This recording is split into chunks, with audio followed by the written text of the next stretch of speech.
ओम श्री गणेशाय नमः।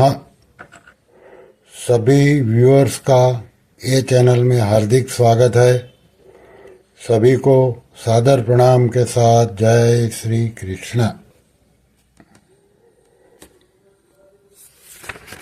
कर्मयोग नामक एक पुस्तक है। परम पूज्य યોગી વર્ય સ્વામી શ્રી રાજર્ષિ મુનિએ આપેલા પ્રવચનોમાંથી સંકલન કરવામાં આવ્યું છે। આ પુસ્તકના કેટલાક ભાગો આપણે અગાઉ જોઈ ચૂક્યા છીએ। આજે આ પુસ્તકના પહેલા પ્રકરણનો અંતિમ ભાગ, હેડિંગ છે સંસાર અને બંધનના કારણો, મન અને કર્મ।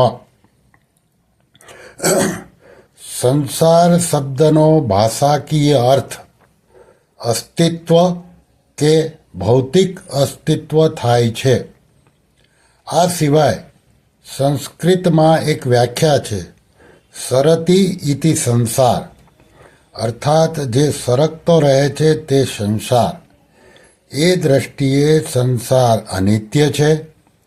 પ્રત્યેક ક્ષણ ભૂતકાળમાં સરતી જાય છે અને એના સ્થાને નવી ક્ષણ આવે છે। આમ સમય સાથે સંસાર પરિવર્તનશીલ છે। જીવાત્માનું અસ્તિત્વ પુનર્જન્મ સાથે પણ સંકળાયેલું હોવાથી તે એક જીવનમાંથી બીજા જીવનમાં જાય છે। આથી સંસારનો અર્થ જન્મ અને મૃત્યુનું ક્ષેત્ર, અસ્તિત્વનું અવિરત ચક્ર અને બંધનની સાંકળ એવો પણ થાય છે। બીજી રીતે કહીએ તો સંસાર એટલે જન્મ મૃત્યુની પ્રક્રિયાનું સાતત્ય। આ અવિરત ચાલતું છતાં અનિત્ય અને ક્ષણિક અસ્તિત્વ અવિદ્યા દ્વારા ઉત્પન્ન થાય છે। ભૌતિક અસ્તિત્વ એ પ્રાકૃતિક, આનુવંશિક, ઇન્દ્રિયગમ્ય દ્વૈત સાથે સંબંધ બાંધનારી અને ભ્રાંતિ ઉત્પન્ન કરનારી ઘટના છે। એ સ્વપ્નવત અને અસત્ય છે। વળી એ અસહ્ય દુઃખો અને મામૂલી સુખો આપનારી ઘટમાળ છે। એમાં પ્રાપ્ત થતા સુખ દુઃખમાંથી જીવાત્માનો જલ્દી ઉદ્ધાર થતો નથી। આ અવિરત અસ્તિત્વમાં જીવાત્મા અજ્ઞાનવશ અનંત સ્વપ્ન જેવા અનેક જીવન દરમિયાન પોતાના જ આવેગો, ભય અને કામનાઓના પ્રાબલ્યથી કર્મો કરતો રહીને તેમના બંધનથી બંધાય છે। દીર્ઘકાળ પર્યંત અવિદ્યાનો સંસર્ગ ચાલુ રહેતા જીવાત્મા પૃથ્વીલોકમાં અથવા સ્વર્ગ કે નરક જેવા કોઈ લોકમાં અસ્તિત્વ ધારણ કરે છે। એને માટે બંધનનું ચક્ર પરિવર્તન પામતું રહે છે અને દરેક જીવનના અંત પછી ફરી એ અવિદ્યા દ્વારા નૂતન જન્મ ધારણ કરે છે। આ રીતે પુનર્જન્મ બે અસ્તિત્વોની વચ્ચેની કડી બને છે। પ્રત્યેક અસ્તિત્વ દરમિયાન જીવાત્મા ભ્રાંતિના પ્રવાહમાં તણાતો રહે છે અને કામનાઓ દ્વારા બંધનકારી પ્રવૃત્તિઓમાં સતત જોડાયેલો રહે છે। એની મર્યાદિત ચિત્તશક્તિ, એની ભોગેચ્છાઓ અને એના માનસિક આવેગો એને બંધનકારી પ્રવૃત્તિઓમાં જકડી રાખે છે। આ બધાને કારણે એનો ચૈતસિક વિકાસ રૂંધાય છે, જે એની ઉર્ધ્વ ગતિને અટકાવે છે। ભ્રાંતિમાં ફસાયેલો જીવાત્મા સંપત્તિ, સંતતિ અને ભોગેચ્છાઓ સાથે સંકળાયેલો રહેવાથી પોતાની કામના પૂર્તિ માટે સદા લાલાયિત રહે છે અને તે માટે માત્ર અનૈતિક કર્મો કરવા જ નહીં, કિંતુ ક્યારેક ગુનાહિત કર્મો કરવા સુધી પણ ઉત્તેજિત થઈ જાય છે। જીવાત્માનું ભૌતિક અસ્તિત્વ મૂળ પુનર્જન્મ અને કર્મના સિદ્ધાંતમાં રહેલું છે. જીવાત્માની ભ્રાંતિયુક્ત બુદ્ધિ અને અહંકારી પ્રતિભા એના અનેક જન્મોના કર્મોના સંચયને કારણે છે. કર્મ સંચય વૃત્તિને કારણે જીવાત્મા પૂર્વકર્મો કે વર્તમાન કર્મોની સ્મૃતિને સંસ્કાર રૂપે જાળવી રાખે છે.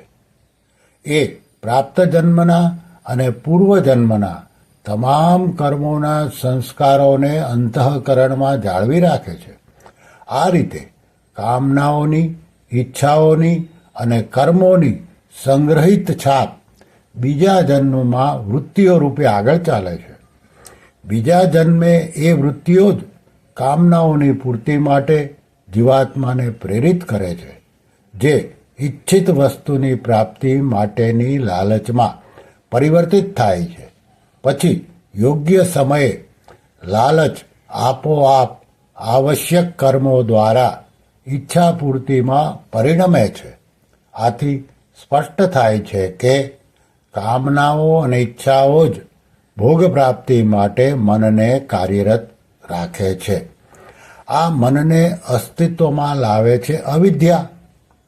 આ મન જ જીવાત્માને કામનાઓ અને કર્મની સાંકળ દ્વારા જન્મ મરણના ચક્રાઓમાં બાંધી રાખે છે. આ રીતે આવાગમનની ક્રિયા અવિરત ચાલ્યા કરે છે. ભારતીય તત્વદર્શન શીખવે છે કે મર્યાદિત જીવનનું કારણ અને એમાંથી મુક્તિનું કારણ મન જ છે. શાસ્ત્રમાં એના માટે કહ્યું છે કે મન એવ મનુષ્યાણામ કારણ બંધ મોક્ષયો, અર્થાત મનુષ્યના બંધન અને મુક્તિનું કારણ મન જ છે. અજ્ઞાનવશ મન જ્યારે દુન્વયી એષણાઓ અને ધ્યેયો પ્રતિ દોરવાય છે, ત્યારે તે અનિવાર્ય રીતે સાંસારિક અસ્તિત્વને પેદા કરે છે અને નિભાવે છે. પરંતુ એનો ચંચલ સ્વભાવ બદલાઈને સ્થિર થતાં એ બંધનમાંથી મુક્ત થવાની ક્રિયામાં સહાયક બને છે. જો વહેલા કે મોડા મન પ્રાપ્ત જન્મ દરમિયાન એવી સ્થિતિ પર પહોંચે કે જ્યારે એને માત્ર દુન્વયી કામનાઓની પૂર્તિ કે આનંદથી સંતોષ થતો નથી, તો પછી નવીન સ્થિતિ સર્જાય છે. આ નવીન સ્થિતિમાં મનમાં તાજગી પ્રદાતા પ્રકાશિત સત્વગુણ વિકાસ પામી જીવાત્માને આત્મ સાક્ષાત્કાર દ્વારા દિવ્યાનંદની પ્રાપ્તિ માટે આધ્યાત્મિક સાધના કરવા પ્રેરે છે. ઓમ શ્રી કૃષ્ણાર્પણમસ્તુ.